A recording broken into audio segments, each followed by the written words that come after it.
আসসালামু আলাইকুম। মাইশা কনস্ট্রাকশন থেকে বলছি। আমি আছি নড়িয়া শরীয়তপুরে। এখানে আমাদের ছাদ ঢালাইয়ের জন্য প্রয়োজনীয় খোয়া ঢেকে রেখেছি আমরা। সেটা ঢেকে রাখা হয়েছে কারণ উপরে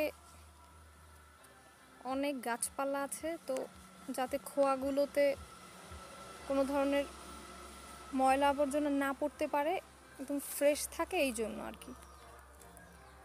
খোয়া এখন তো বৃষ্টির দিন, তো খোয়া এমনিতেই ভেজা থাকে আর কি।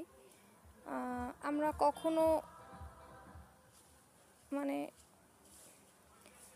কখনো নয়, আমরা সাধারণত খোয়া যখন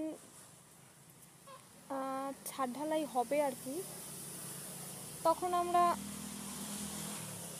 ছাদ ঢালাইয়ের কমপক্ষে 8 থেকে 12 ঘন্টা আগে আমরা খোয়াটাকে ভিজিয়ে রাখবো।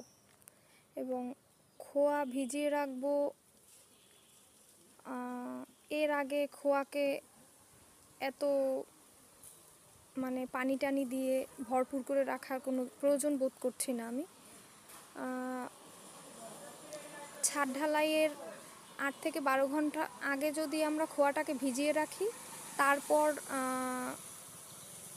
8 থেকে 12 ঘন্টা পরে ছাদ ঢালাইটা আমরা দিতে পারি। আর সবথেকে বড় কথা, আমরা সবসময় খোয়াকে একদম অনেক সময় সাইডে ইঞ্জিনিয়ার এসে বলে খোয়াকে ভিজিয়ে রাখতে বলতেছে, হ্যাঁ, ভিজিয়ে তো অবশ্যই রাখতে হবে, কারণ খোয়াকে যদি আমরা না ভিজাই রাখি, তাহলে যখন এটা দিয়ে যখন স্ল্যামটা তৈরি হবে, তখন ওই সিমেন্ট থেকে, ওই জলটা থেকে খোয়া আমরা যখন স্ল্যাম তৈরি করি, ওই স্ল্যাম থেকে খোয়া জলটাকে শোষণ করবে, যদি আমরা আগে ভিজাই না রাখি আর কি। কিন্তু আমরা এই জন্য আমরা খোয়াটাকে ভিজাই রাখবো, কিন্তু এমনভাবে খোয়া ভিজাই রাখবো না যাতে ওভারলোডেড হয়ে যায়। ওভারলোডেড হলে আবার প্রবলেম আছে। খোয়াকে যদি অতিরিক্ত জল দিয়ে ভিজাইয়া ওভারলোডেড করা হয়, তাহলে যখন স্ল্যাম তৈরি হবে,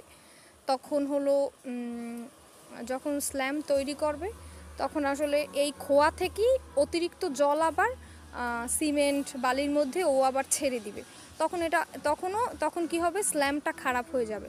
তাই আমরা সবসময় এটা মাথায় রাখবো। আমাদের কাজের 8 থেকে 12 ঘন্টা আগে আমরা খোয়াটাকে ভিজাই রাখবো। আর যখন কাজ